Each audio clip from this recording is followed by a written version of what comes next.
Let's continue our look at the events that took place in the early morning hours of Friday, the 14th day of the first Jewish month. This would be the day on which all the Passover lambs have to be butchered. The arrest party has brought Jesus from the Garden of Gethsemane to the residence of the high priest Caiaphas, which is located on the western hill of the city of Jerusalem, the high city, which is the rich part of town. There are some claims to certain places where it might have been in that general vicinity, but nothing clearly identified just yet by archaeology. But Jesus has been brought here probably around 2:30, 3 o'clock in the morning. He is in this complex on an upper level.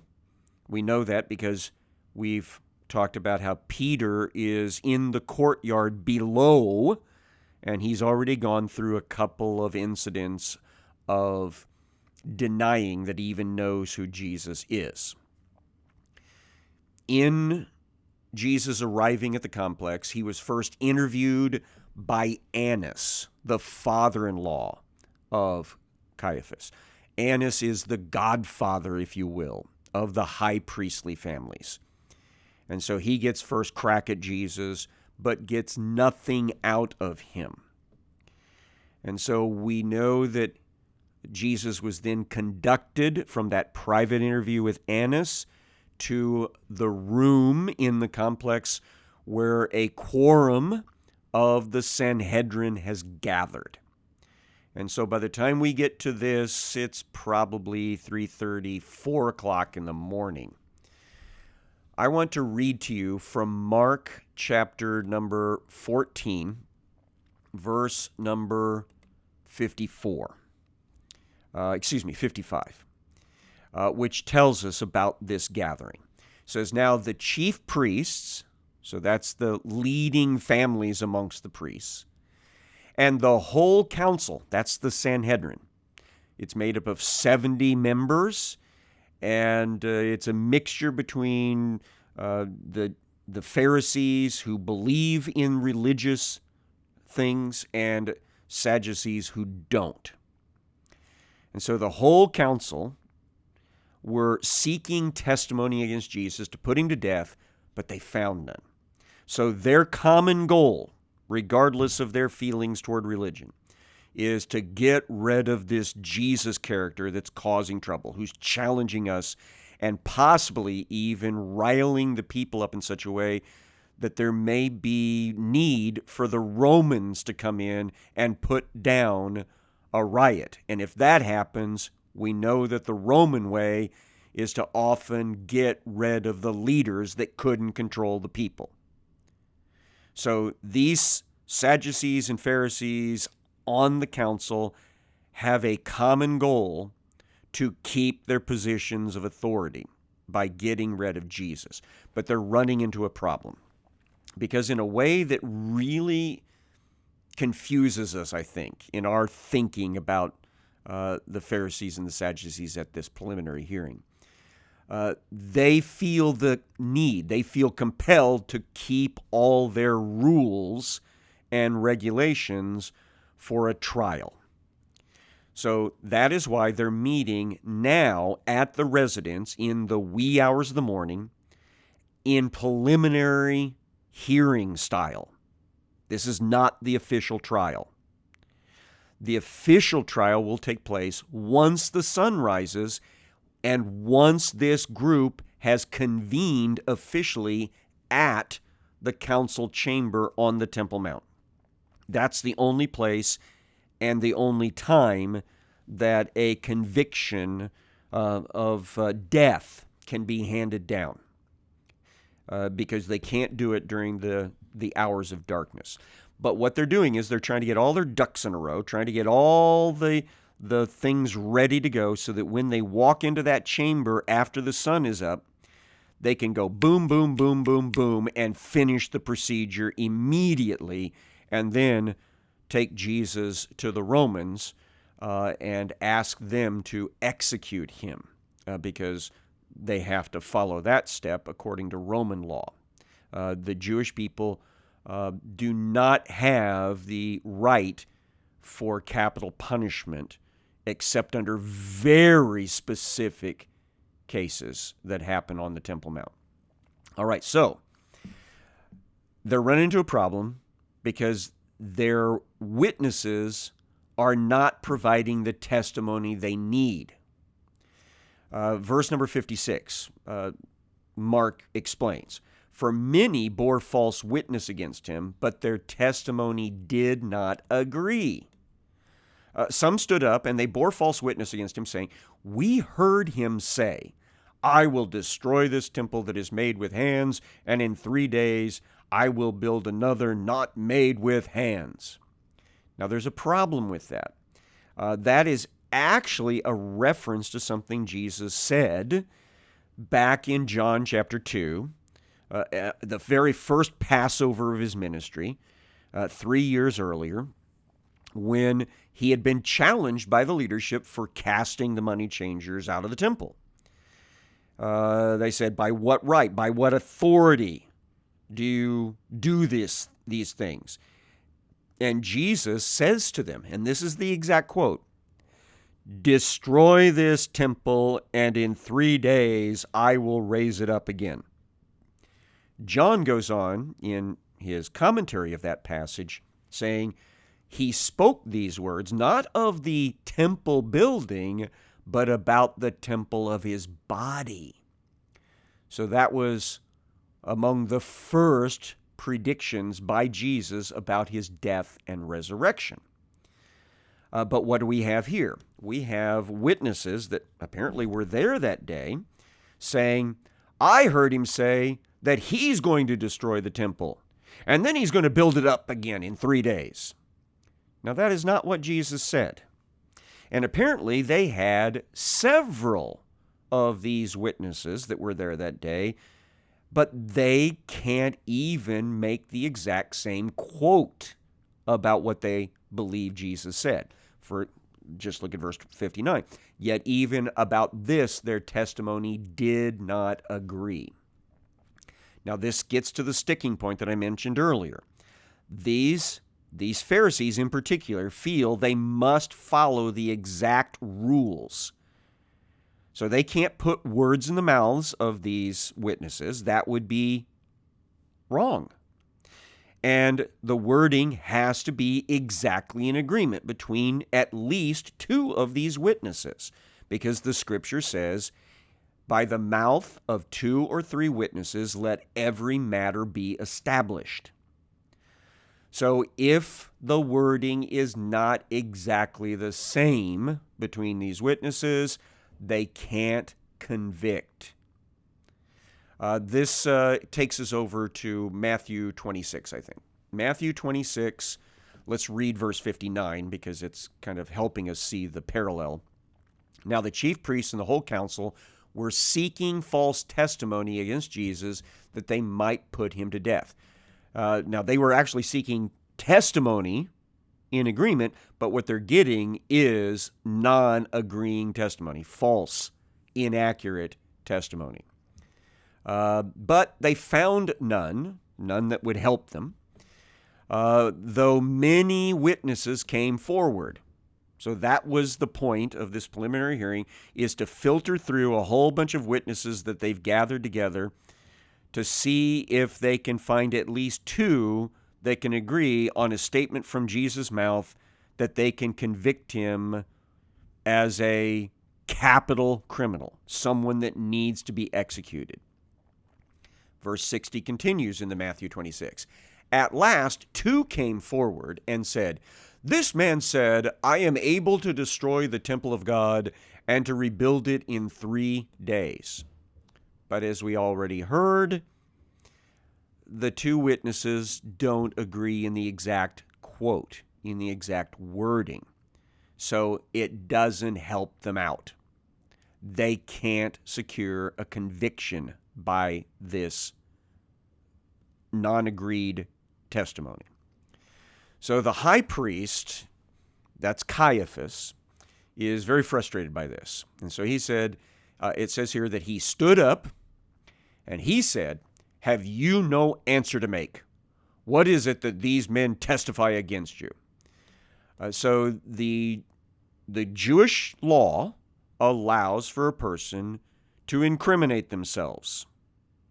They didn't really have anything like the Fifth Amendment sort of protection, I suppose. So they demand of him, "What do you have to say for yourself? You're hearing all this testimony. Say something." But at first, it says here, verse 63, Jesus remained silent.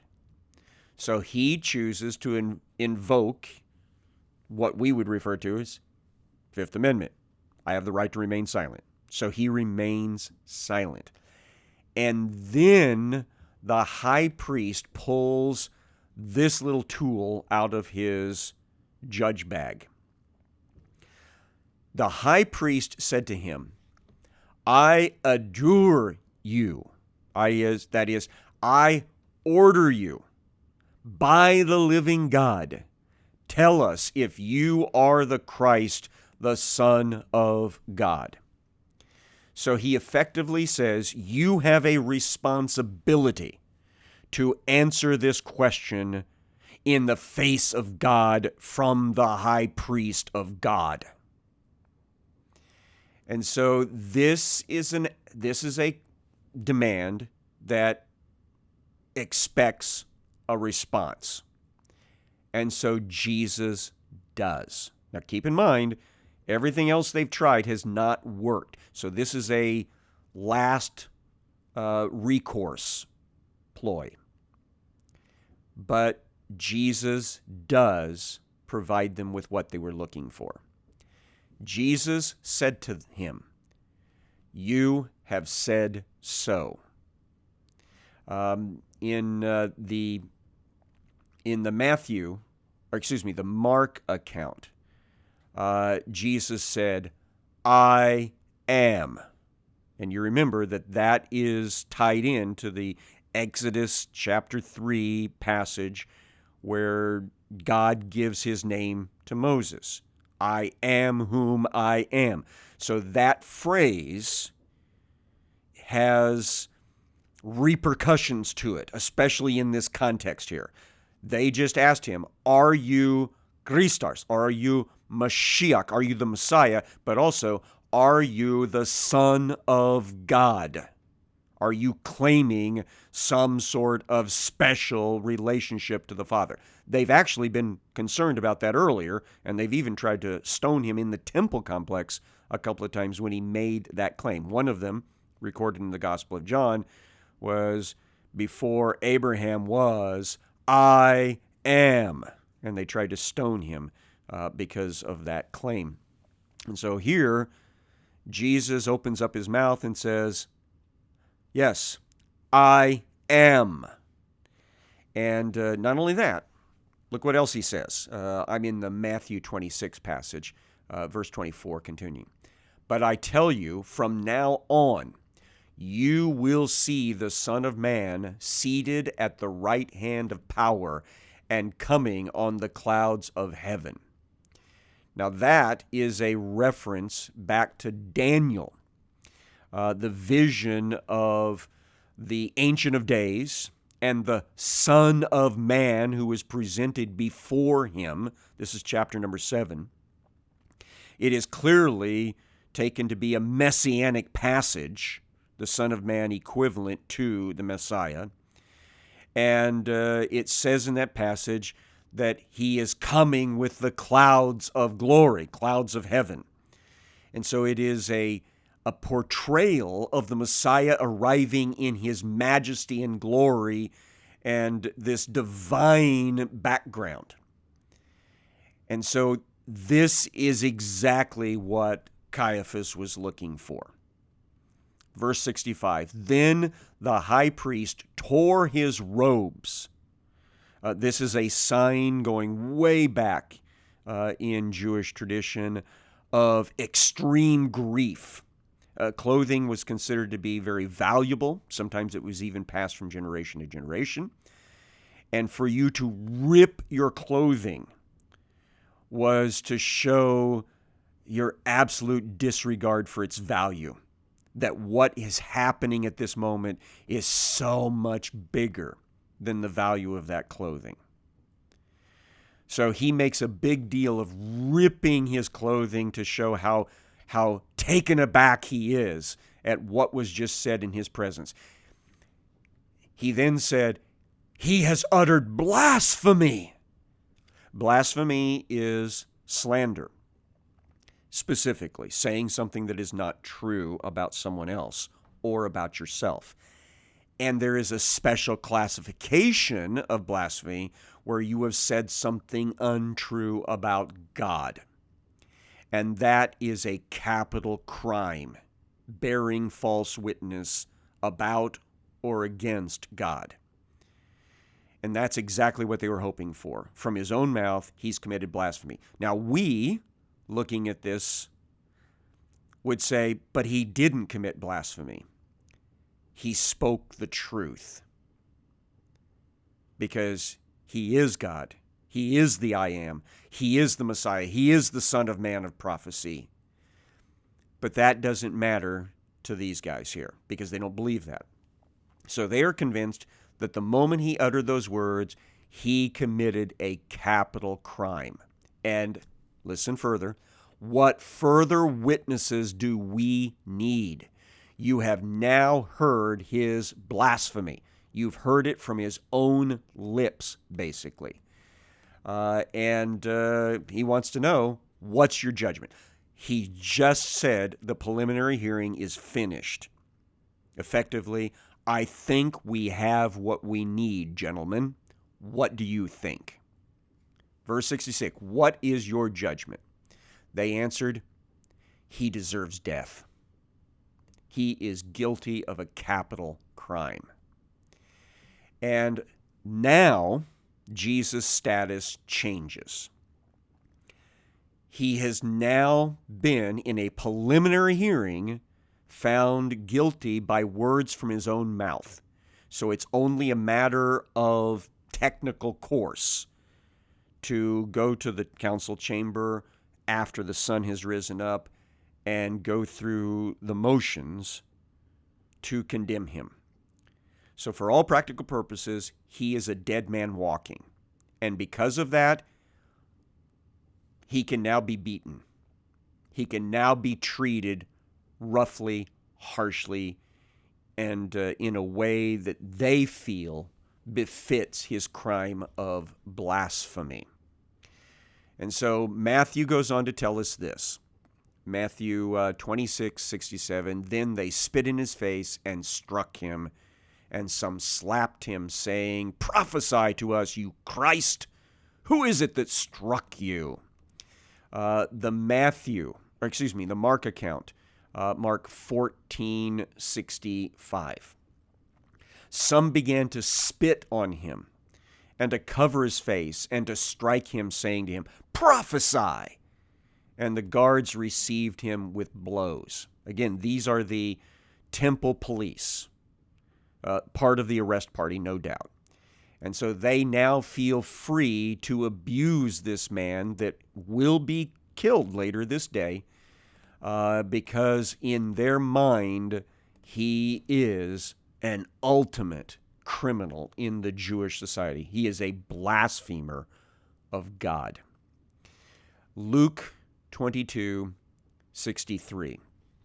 Now the men who were holding Jesus in custody were mocking him as they beat him. They also blindfolded him, and they kept asking him, prophesy, who is it that struck you? And they said many other things against him, blaspheming him. So now they are the ones slandering him, according to the reality that he is in fact the I Am. He is the King of Kings, the Lord of Lords. He is the incarnate Christ. He is the Son of Man, the Son of God, and he is also something else that I'd like to point out here. He is the suffering servant of the Isaiah passages.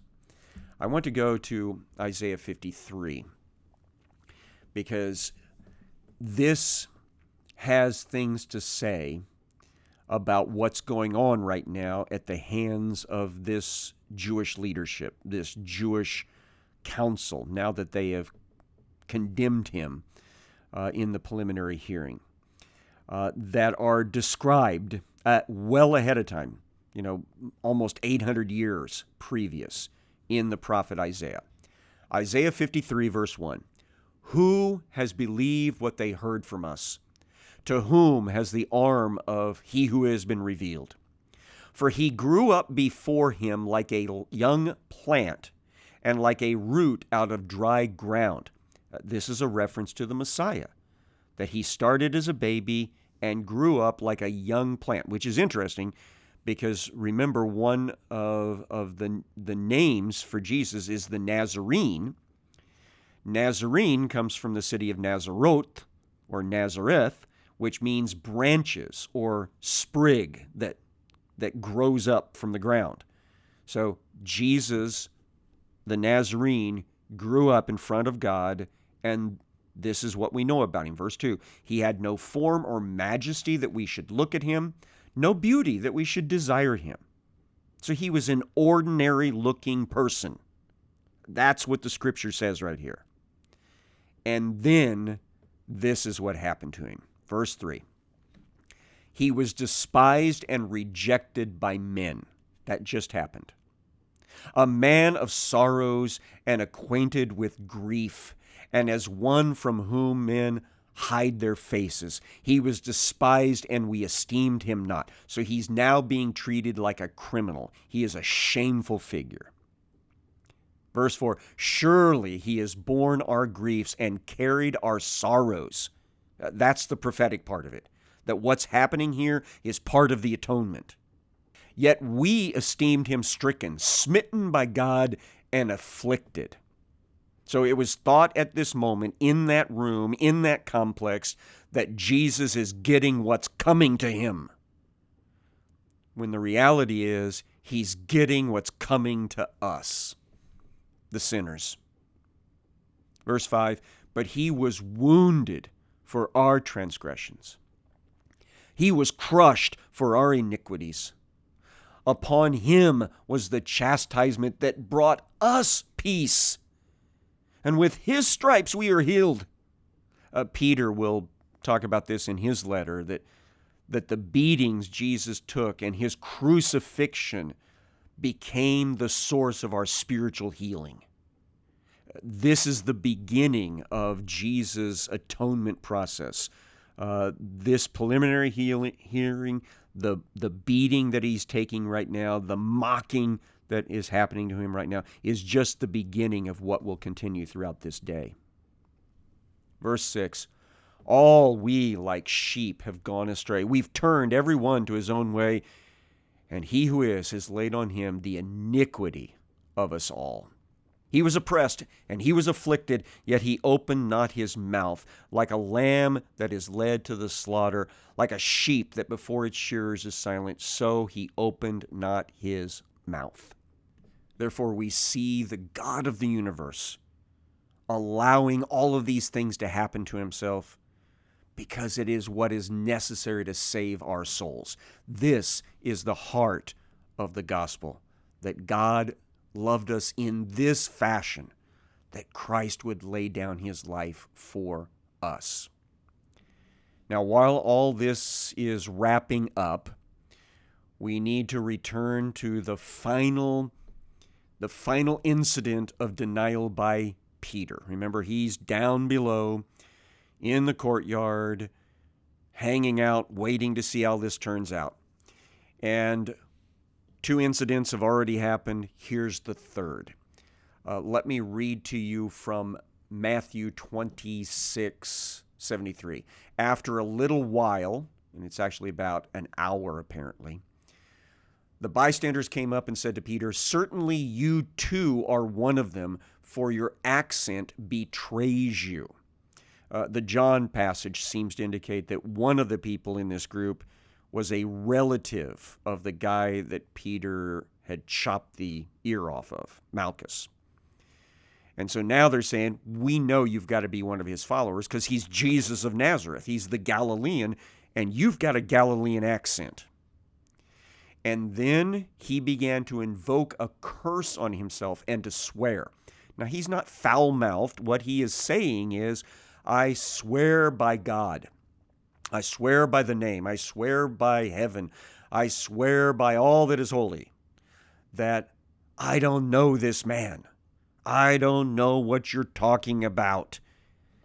And then we are told, specifically in the Mark passage, immediately after he said those words, a rooster crowed a second time. But not just that. Luke tells us something that happened at this moment that I believe is more significant than even the second crowing of the rooster. Luke 22:61. It says, right after talking about the rooster, the Lord turned and looked at Peter. At this moment, apparently, Jesus was being moved from point A to point B, possibly they were getting ready to leave the complex to take him to the official hearing room, the council chamber down on the Temple Mount. So he's probably very beaten up, bruised, bloodied. And it says that the Lord turned and looked at Peter the moment after the rooster crowed. And he looked him right in the face. And it says here, Peter then remembered the saying of the Lord, how he had said to him, before the rooster crows today, you will deny me 3 times. And then all of the Gospels that mention this story say, and Peter went out and he wept bitterly because he had done exactly what he swore he would never do. He denied the Lord 3 times. But there's good news coming for Peter yet.